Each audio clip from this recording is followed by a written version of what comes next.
Just being aware that something is incomplete for us and that we need to find our wholeness is the first step.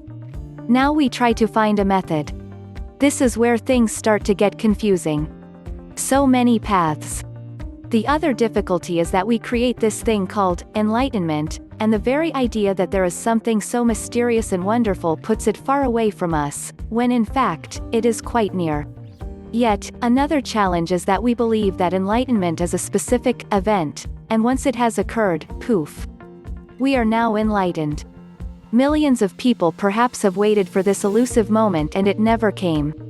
It is my contention now that this realization is something we grow into and not a sudden flash. It can be that too. But taking a slow, steady path that indeed gets us where we want to be is better than sitting around and waiting. The enlightenment game becomes by its nature totally me-oriented.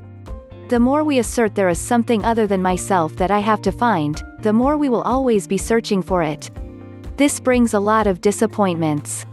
In my own journey, I did have an enlightenment experience when I was young. I have included a link to the story. However, I did not have the needed character formation in order to own it. I now know that character formation comes first.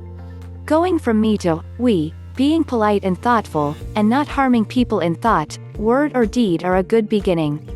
Then we have to get out of our head. Meditate on the heart.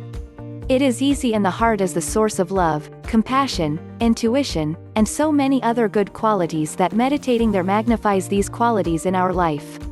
The more we can get away from our me thinking, the more enlightenment will come chasing after us. I answered this in another question, which I will link to before I leave, but let me amble through your awareness for a time first. If you ponder the most enjoyable times in your life so far, I'm willing to bet they involved a relative absence of verbal thought.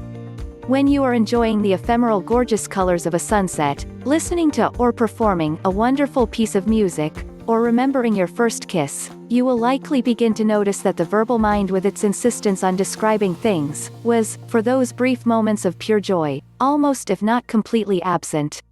There is a moment of intensely beautiful experience in which words would obviously be intrusive and distractive.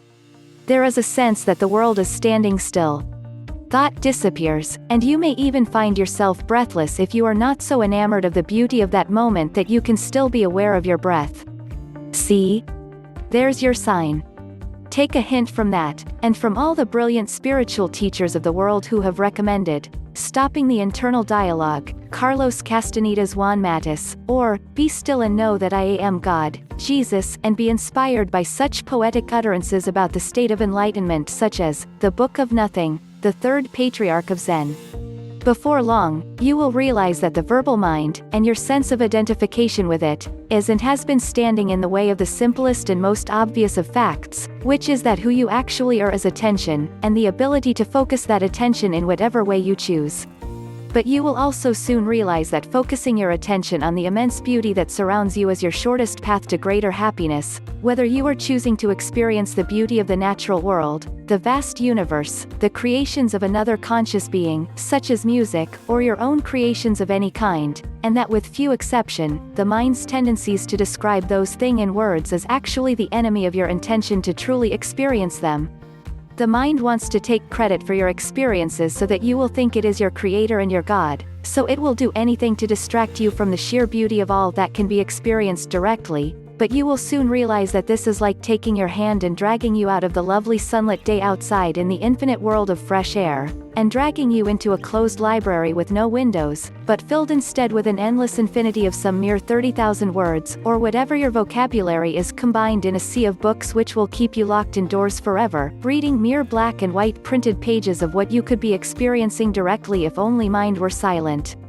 Once you recognize this clearly, you will experience some amazing emotions, such as unbearable sorrow and grief at your seeming loss of the ability to silence the mind at will, and simply enjoy the lovely feelings created by your choice to focus unwaveringly on the beautiful sunset, the music, the face of your lover, the gentle sigh of the wind through the leaves, the expansiveness of feeling the space which fills the universe around you, etc. And at some point surrender must occur in response to your anguish and your unwavering desire to know what is possible in that peace that passes understanding, because it goes beyond the words which can never describe or explain it. In that instant, which contains the fullness of infinity, oneness is recognized, remembered, and re-established. The verbal mind gives up insisting it is you. You give up insisting you are the dialogue which has insisted on describing the world to you, while distracting you from feeling and experiencing it as it is, a neutral canvas of complex and beautiful simplicity and ugliness which only you can assign meaning to. It is the Garden of Eden all over again, waiting for you to name it, label it, describe it, judge it, and assign any and all meaning to it, as you wish. At that point, you will know that everything you experience is a reflection of the beliefs you are projecting onto the endless forms around you, so you will cease the unnecessary use of the internal dialogue to label and judge and react to what you experience, and will learn to enjoy experiencing what is, what occurs, without any judgment at all, or better yet, with judgments which assert and actually create the best possible interpretation of what is taking place, as though it were created by an infinitely powerful, beneficent being whose sole intention is unconditional love for all, because that is who you are, and in the growing silence, you will come to know this more and more.